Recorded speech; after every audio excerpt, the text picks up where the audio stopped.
अब हम गॉस की प्रमेय के अनुप्रयोग का दूसरा पार्ट पढ़ेंगे। दूसरा पार्ट लिखा हुआ है, अनंत विस्तार की एक समान आवेशित समतल चादर के निकट वैद्युत क्षेत्र की तीव्रता के सूत्र का निगमन कीजिए, है ना, डेरिवेशन कीजिए या व्यंजक प्राप्त कीजिए। तो देखिए, इसके पिछले वाले टॉपिक में मैंने बताया था अनंत विस्तार या अनंत लंबाई की एक समान आवेशित सीधे तार के निकट था, और यहाँ क्या है, समतल चादर के निकट है ना। तो हमें क्या करना है कि दूसरा जो गॉस के प्रमेय के अनुप्रयोग का दूसरा हिस्सा है वो किस पर होना चाहिए, समतल चादर के निकट वैद्युत क्षेत्र की तीव्रता प्राप्त करना है।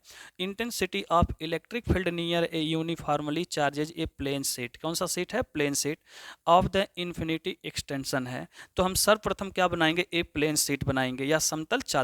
वह समतल चादर आपका आयत भी हो सकता है या समचतुर्भुज होना चाहिए। तो देखिए यहां पर हम बनाते हैं। तो सबसे पहले हम दिए गए प्रश्न या दिए गए हेडिंग के अनुसार क्या बना दिया, समतल चादर। ठीक है, तो मान लीजिए यह क्या बन गया, समतल चादर बन गया। अब इस समतल चादर के निकट कह रहा वैद्युत क्षेत्र की तीव्रता ज्ञात करना है। तो समतल चादर ये हो गया, और समतल चादर से ये जो चादर है, इस समतल चादर से कह रहा कि इसकी समीप या निकट आर दूरी पर एक बिंदु हमने क्या ले लिया, पी ले लिया। क्या ले लिया, पी। ध्यान दीजिएगा, एक बिंदु क्या ले लिया, पी ले लिया। ठीक है, और ये चादर के समीप है। ठीक है, और एक चीज ध्यान रहे, ये जो चादर लिया गया है ना, इसकी मोटाई नगड़ है। मोटाई क्या है, नगड़ है। नगड़ का मतलब है कि इसकी मोटाई का अगर नापा जाए तो उसका मान क्या होगा, शून्य ही होगा, यानी नगड़ इसीलिए बोला गया है। ठीक है, क्लियर। अब हम क्या करते हैं कि अनंत विस्तार, मतलब ये जो समतल चादर है ना, समतल चादर बनाइएगा, इसके समीप एक बिंदु P रखिएगा, और इसी बिंदु P पर मुझे वैद्युत क्षेत्र की तीव्रता प्राप्त करना है। ठीक, क्लियर हो गया। और यहाँ लिखा अनंत विस्तार की एक समान आवेशित, इस पर अनंत विस्तार होना, यानी अनंत का मतलब होता है कि आवेश इस पर अनंत होना चाहिए, चारों तरफ फैला होना चाहिए। तो इसकी सतह पर हम धन आवेश जो है समान रूप से क्या करेंगे, फैला देंगे। तो देखिए इस समतल चादर पर हम क्या करते हैं, धन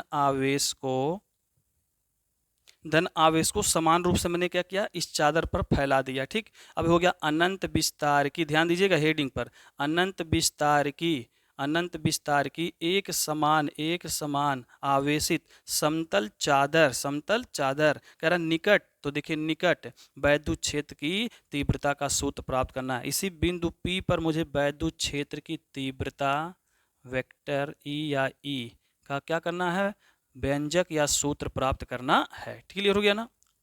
अब देखिए इस बिंदु पर वैद्युत क्षेत्र की तीव्रता कैसे प्राप्त करें। तो आपको पता होगा कि गॉस की जो प्रमेय होती है ना, वह हमेशा क्या होती है, एक बंद पृष्ठ में होती है ना, और बंद पृष्ठ के लिए लागू होता है। तो इस बिंदु P पर वैद्युत क्षेत्र की तीव्रता प्राप्त करना है, तो हम क्या करेंगे, एक कल्पना करेंगे। क्या करेंगे, कल्पना।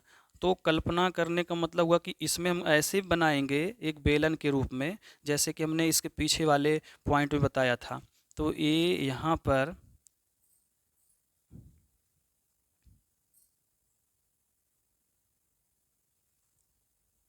देखिए, तो हमने क्या किया, इस बिंदु P पर वैद्युत क्षेत्र की तीव्रता प्राप्त करने के लिए क्या किया कि इस बिंदु को मैंने बोला था कि गॉस की प्रमेय जितने भी होंगे तो सब में वह बंद पृष्ठ में होगा। तो ये बंद पृष्ठ बन गया। ठीक है, और बंद पृष्ठ कैसा बना है, बेलनाकार बना है। क्लियर हो गया। और इसको इस रूप में बनाना है आपको कि जैसे लगे कि ये आर पार निकला है। तो ये जो पहला पॉइंट बिंदु P था, मैंने इस तरह बना दिया, और इसके पीछे वाला जो दूसरी तरफ बनाया है हमने, तो यहाँ पर इस तरह इसके सतह से निकाला है। तो इससे स्पष्ट हो रहा है कि ये आर पार है। क्या है, आर पार। तो ये P था, तो इसको P डैश बना दीजिए। क्लियर, समझ में आ गया ना। अब हमें इसी बिंदु P पर, और आपको पता होगा कि ये प्लस क्यू आवेश हो गया, और ये जो पृष्ठ है ना, इस पृष्ठ का नाम हो जाएगा आपका कि आवेश का पृष्ठ घनत्व। तो आवेश का पृष्ठ घनत्व जो होता है वो होता है सिग्मा। क्या होता है, सिग्मा। ध्यान दीजिएगा। क्लियर हो गया ना। अब देखिए, जो आपने अनंत लंबाई के एक समान आवेशित सीधे तार के निकट वैद्युत क्षेत्र की तीव्रता प्राप्त किए थे, तो उसमें भी वर्किंग स्टेप कितने थे, 3 थे। तो सेम कंडीशन इसमें भी वर्किंग स्टेप 3 है इसमें भी। तो देखिए पहला यहाँ पर हम क्या करेंगे, इसकी जो सतह है, इस सतह को हम मान लेते हैं, इस पृष्ठ को S1 हो गया। इस पृष्ठ का नाम क्या है, S2 हो गया, और इसका नाम क्या हो गया, S3 हो गया। क्लियर हो गया ना, ये तो पृष्ठ हो गया। अब हम क्या करेंगे, एक एक पॉइंटों से हम क्या करेंगे, इसका मान प्राप्त करेंगे। तो देखिए कैसे, फिगर समझ में आ गया ना, कि अनंत विस्तार के एक समान आवेशित समतल चादर के निकट वैद्युत क्षेत्र की तीव्रता का सूत्र कैसे प्राप्त करना है। तो इसका पहले हम क्या किए, फिगर बनाए। फिर से देख लीजिए, सबसे पहले एक समतल चादर बनाएंगे। इस समतल चादर पर समान रूप से हम क्या करेंगे, धन आवेश फैलाएंगे। धन आवेश फैलाने के बाद इसके पृष्ठ का क्या नाम है, इस पृष्ठ का नाम है आवेश का पृष्ठ घनत्व। ये जो सिग्मा बना है इसको बोलेंगे आवेश पृष्ठ का घनत्व। क्लियर हो गया। अब आगे देखना है कि हम क्या करेंगे कि इस समतल चादर के पास या निकट एक बिंदु P रखेंगे। इस निकट बिंदु P पर हमें वैद्युत क्षेत्र की तीव्रता प्राप्त करना है। तो बिंदु P को हम क्या किए हैं, एक गॉसियन पृष्ठ या एक बेलनाकार पृष्ठ बनाकर इसे काल्पनिक रूप से क्या किए हैं, इसको बंद कर दिए हैं। तो ये बाहर की तरफ हो गया और ये अंदर की तरफ हो गया। तो ऐसे बनाइए कि जैसे मालूम हो कि आर पार दिखाई दे रहा है। ठीक, क्लियर, समझ में आ गया। अब हम चलते इसके डेरिवेशन पे।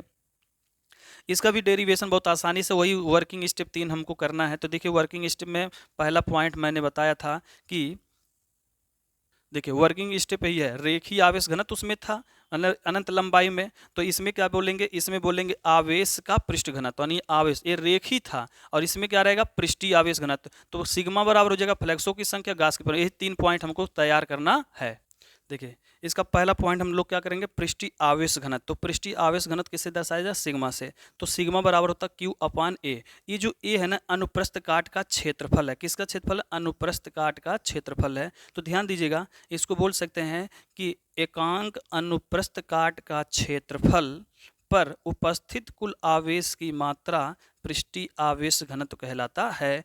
तो सिग्मा बराबर Q/A, या लिख सकते हैं आप Q बराबर सिग्मा इंटू ए। इक्वेशन नंबर क्या हो गया, फर्स्ट हो गया। ठीक, अब हमें बताया गया था कि पिछले वीडियो में या इसी टॉपिक में कि दूसरा स्टेप मुझे क्या करना है, दूसरे स्टेप में फ्लक्सों की संख्या प्राप्त करना है। फ्लक्सों की,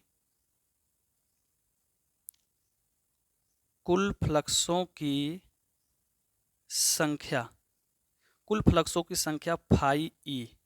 अब देखिए फाई ई का वैल्यू कैसे निकालना है, ध्यान दीजिएगा। तो यहाँ पर देखिए 3 पृष्ठ है, एक S1 है, एक S2 है, और एक क्या है, S3 है। तो हम क्या करेंगे, एक एक पृष्ठों का हम क्या करेंगे, पहले फ्लक्सों की क्या करेंगे, संख्या प्राप्त करेंगे। सेम उसी तरह है जैसे पीछे आप पढ़े हैं ना, सेम उसी प्रकार है, कुछ दिक्कत नहीं है, बस थोड़ा सा फिगर अंतर है और बाकी सब पॉइंट वैसे ही मिलेंगे। ठीक है, तो चलिए सबसे पहले हम क्या करेंगे, एक एक पॉइंट को निकालते चलते हैं। देखिए S1 पृष्ठ से निकलने वाले फ्लक्सों की संख्या, तो S1 पृष्ठ से निकलने वाले फ्लक्सों की संख्या आपको पता होगा कि फाई E1 बराबर, फार्मूला आपका क्या होता है, ई जो पूरा टोटल है ना एरिया अनुप्रस्थ काट का क्षेत्रफल क्या है, ए है। तो यहाँ हो जाएगा EA इंटू कास थीटा। तो फाई E1 बराबर हो जाएगा EA इंटू ये जो कास थीटा है ना, ध्यान दीजिए कास थीटा का वैल्यू आपको पता होगा कि जब पृष्ठ पर तीव्रता हो, यानी तीव्रता लंब हो, जब किसी पृष्ठ पर तीव्रता क्या हो, लंब हो, जब किसी पृष्ठ पर तीव्रता लंब होती है तो वह लंब की क्या होती है, समांतर होती है। क्या होती है, समांतर होती है। ध्यान दीजिएगा कि यहाँ पर कह रहा है कि जब पृष्ठ जो है, जब पृष्ठ पर तीव्रता लंब हो, जब पृष्ठ पर ये पृष्ठ है और इस पृष्ठ पर तीव्रता कैसा हो, लंब हो, है ना। जब लंब होता है तो लंब के वह समांतर होता है, लंब के जब समांतर होता है तो यहाँ कास थीटा की जगह पर हो जाएगा कास शून्य। तो फाई E1 बराबर आपका हो जाएगा EA इंटू कास जीरो का वैल्यू होता है 1, तो हो जाएगा फाई E1 बराबर EA। क्या हो जाएगा, EA। यहाँ तक आपको तो समझ में आ गया होगा। ठीक, क्लियर हो गया ना।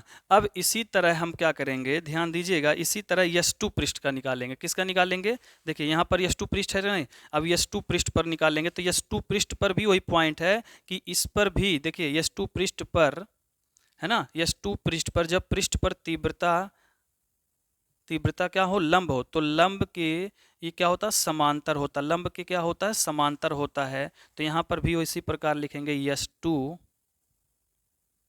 देखिए तो S1 और S2 दोनों सेम है कि नहीं है, ए भी समतल पृष्ठ है, ए भी समतल पृष्ठ है। समतल पृष्ठ पर कह रहा है कि जब वैद्युत छेद की तीव्रता लंब होती है तो वह लंब समांतर होता है, तो समांतर होने का मतलब कि काश थीटा के जगह पे काश जीरो हो जाएगा ना।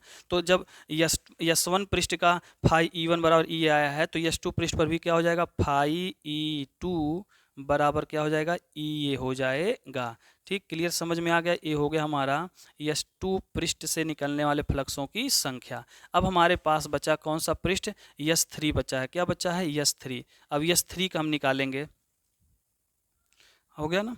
तो आपको पता होगा कि यहाँ पर मैंने क्या बोला था कि गॉसियन पृष्ठ जो था बेलन है ना, ये बेलन का वक्र पृष्ठ था, तो बेलन के वक्र पृष्ठ से गुजरने वाला वैद्युत फ्लक्स का मान क्या होता था, शून्य होता था। लेकिन यहाँ S3 जो है, S3 पृष्ठ से निकलने वाले फ्लक्सों की संख्या, ये देखिए, जब S3 से निकलेगा तो S3 से निकलने वाला ये वैद्युत छेद की तीव्रता की क्या होगा, लंब होगा। क्या होगा, लंब। तो यहाँ पर हो जाएगा आपका फाई E3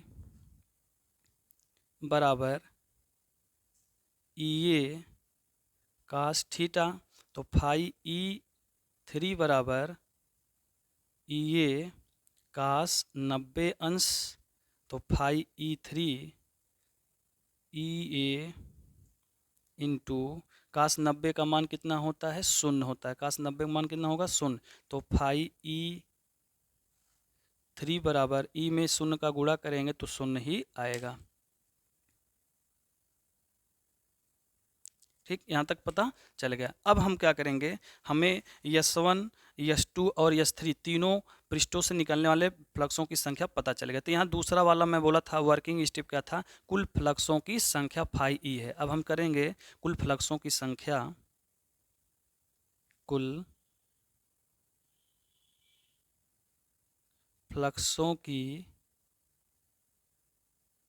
संख्या। तो कुल पूछा तो कुल मतलब जोड़ दीजिए, आ जाएगा आराम से।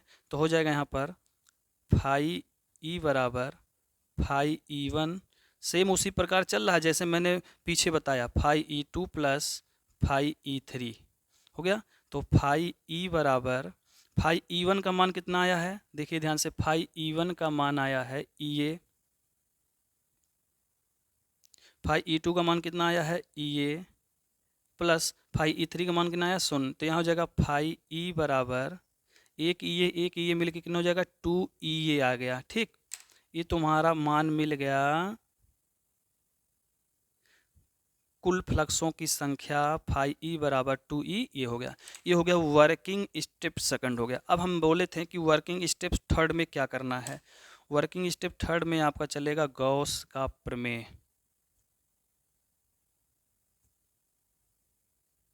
गॉस के प्रमेय, गॉस का प्रमेय। अब गॉस का प्रमेय को पता होगा, सूत्र क्या होता है। गॉस के प्रमेय का सूत्र आपको पता है कि फाई ई बराबर होता है Q अपान एप्सिलॉन नॉट होता है।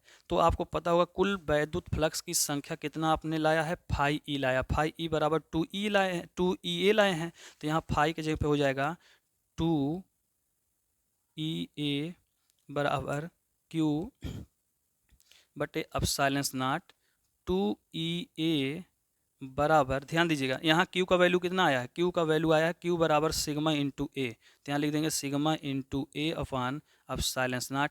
ए से ए कैंसिल हो गया, यहाँ बचा 2E, तो यहाँ E ही छोड़ दीजिए। तो E बराबर हो जाएगा सिग्मा बटे 2 एप्सिलॉन नॉट। ठीक, क्लियर हो गया ना। आई होप आपको समझ में आ गया होगा कि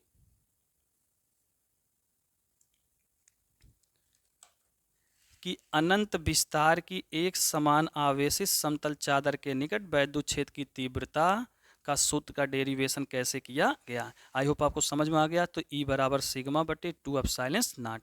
ठीक है, क्लियर। अब हम तीसरा टॉपिक बताने जा रहा हूँ।